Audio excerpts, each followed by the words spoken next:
Sorry for my big fat head in a thing. This was the easiest way to do this. All the stuff I've been going through with this court thing.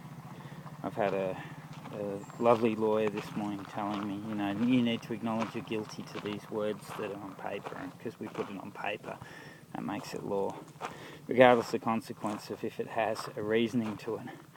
So, I guess I've copped a whole heap of, it is the law to know the law, and you must understand the law, which is some fancy jargon they've created. Now, the government hide behind this when they're creating legislation and such.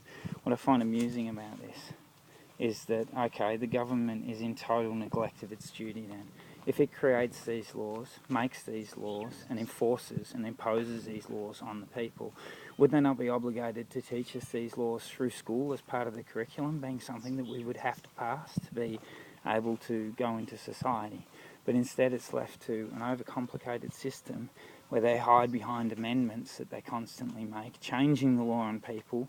Like when they bring all this in, when do we get notified? Do we get mailed out a copy of the laws with the amendments listed and what's been changed?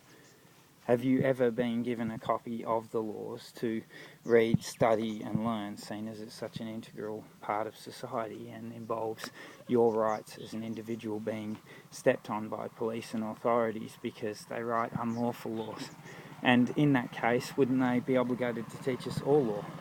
I've been told this isn't a human rights issue. Now, fundamentally, what this comes to is, where does the limit stop with police? They can ask you to come with them to a station regardless of your reading, like we have readings and speed limits.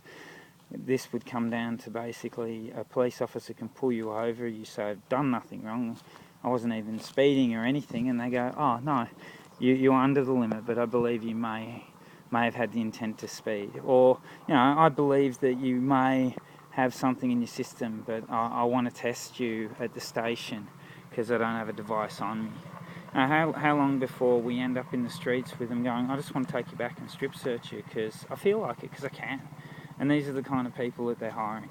Pradeep Pai is a good example. I got rimmed about my conduct with him, and the lawyer's gone, oh, you've upset him and that's why he's acted the way he's acted, and you upset him prior to then you pushed him to an edge and insulted him one too many times. I'm like, the comment regarding the boat is quite literally a legal term which they refuse to acknowledge, because the way they're treating people is like we're sailors on shore, on leave. I'm not a sailor on leave. I'm a person, I live on land. And I wouldn't subject myself to the laws that they're put there, and I wouldn't subject my kids to it. Now, the problem is you've got law groups like the lawyers I've got that have more of a public interest in keeping the laws how they are, because they can just make a living off of it. And, everyone has to plead guilty, everyone has to do a thing, and they lodge appeals against ridiculous sentences, utterly ridiculous sentences. So you end up caught in a boat of playing with idiots that like playing with each other. I liken this a bit earlier to a bully. And the legislation is literally like a bully in the way it acts with these failure to attend things. You walk up and a bully just says you can't come here. Why? Because I'm here. That's basically it. There's nothing more to it. That's how a bully acts. Well, I've said come with me, you have to come with me. Why do I have to come with you? I don't have to tell you. Does that sound fair? I'll leave you with that thought, people. This is the world that you live in, and this is the world your politicians created for you. People like Darren Chester and such believe a lot of this has come in through the Natvine government. They've betrayed the public that they serve. They've created a system that disacknowledges your human rights, and they're portraying it as being lawful. Take that in mind. Okay. Now, if they continue with this, I intend to run. And if I run, I bet you they'll shoot me in the back.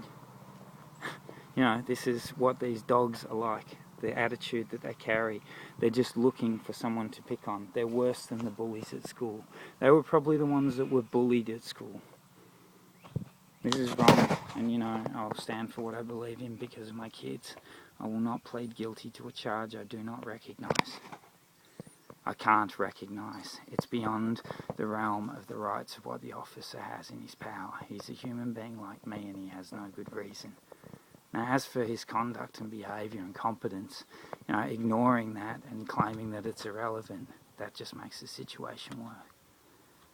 I guess I'm a hard-working person. I've worked my ass off my whole life, and I've ended up injured through this. The government won't charge or go after the employer that caused my injury, even though it's blatantly obvious what they did, and yet they will sit there and pursue innocent people and ruin their lives over trivial matters that have no victim or damage involved. This is a fucking joke. You know, what do we pay our taxes for? To be raped? That's a bit funny. That's like the prostitute paying the client, right? You know, stew on those thoughts for a bit. Think about it. Bye.